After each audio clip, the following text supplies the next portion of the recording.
আসসালামু আলাইকুম সুপ্রিয় দর্শক, আশা করি সকলেই ভালো আছেন। ৩টি বন্ধু যারা সবসময় একসাথে থাকতো, যারা সবসময় সর্বসময়ে একসাথে চলাফেরা করত, আজ তাদেরই কবর খোঁড়া হলো একই জায়গায়, একই স্থানে, একই গ্রামে। প্রথমে একটি, এরপরে আরেকটি, এরপরে আরেকটি, এভাবে মোট ৩টি কবর খনন করা হয়। প্রিয় দর্শক, বলছিলাম মোহাম্মদ সাইফুল ইসলাম, আশিক মিয়া ও অপু মিয়ার কথা। ৩ জন খুবই ভালো বন্ধু, ৩ জন সবসময় একসাথে থাকতো। তারা ৩ জন সবসময় একসাথে চলতো।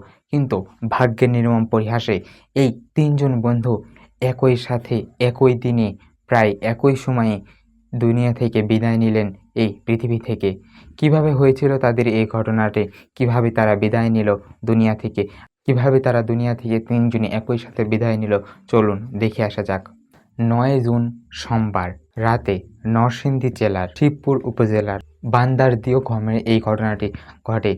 সেখানে ৩ বন্ধু একই সাথে নরসিংদী গিয়েছিল এবং আসার পথে তারা নরসিংদী একটু কাজে গিয়েছিল। তারা আসার পথে রাস্তা দিয়ে যাচ্ছিল। হঠাৎ মাঝপথে পিছন থেকে একটি দ্রুতগামী যানবাহন, একটি দ্রুতগামী বাস তাদেরকে এসে এত জোরে আঘাত করে, তাদের যে সংঘর্ষ হয়, এই সংঘর্ষের ফলে তারা সেখানেই আহত হয়ে যায়। মোটরসাইকেল একদম দুমড়ে মুচড়ে শেষ হয়ে যায়। তারপর সেখান থেকে তাদের নিয়ে যাওয়া হয় স্থানীয় একটি হাসপাতালে।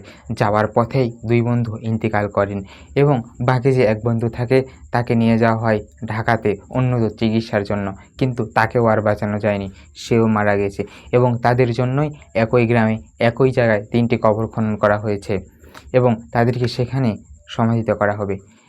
এই ঘটনাটি শুধু তাদের ৩ জনের নয়, তাদের পরিবারে নেমে এসেছে একরকম কান্না, তাদের পরিবারে একরকম দুঃখের রাহাজানি বয়ে যাচ্ছে।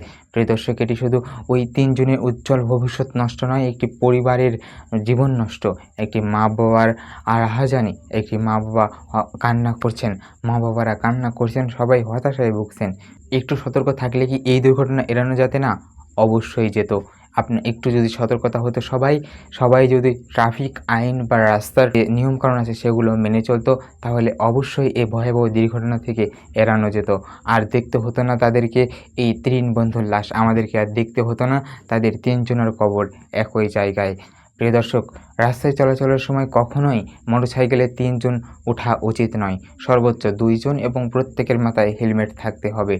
ট্রাফিক আইন পর্যাপ্ত পরিমাণে মেনে চলতে হবে। ট্রাফিক সিগন্যালগুলো ভায়োলেট করা যাবে না। তাহলেই এবং সড়ক দুর্ঘটনা এড়াতে যে পদক্ষেপগুলো নেওয়া দরকার, সেই পদক্ষেপগুলো অতি দ্রুতই নিতে হবে। তাহলে এই সড়ক দুর্ঘটনা এড়ানো সম্ভব হবে। প্রিয় দর্শক, আসুন আমরা সবাই সতর্ক হই, সাবধান হই, নয়তো আবারও শুনতে পাবো আবারও কোনো এক পরিবার নিঃস্ব হয়েছে, আবারও কোনো এক গ্রাম থেকে একটি ছেলে হারিয়ে গেছে, আবারও কোনো পরিবার তাদের ছেলেকে হারিয়ে ফেলেছে। আমরা শুনতে চাই না এসব। সবাই নিজ নিজ জায়গা থেকে সতর্ক হন, ট্রাফিক আইন মেনে চলুন, রাস্তায় বেরোতে হেলমেট পরুন, মোটরসাইকেলে সাবধানে চলাচল করুন, নিরাপদ থাকুন, সাবধান থাকুন, সতর্ক থাকুন। আপনি বাঁচুন, 10 জনকে বাঁচার সুযোগ করে দিন।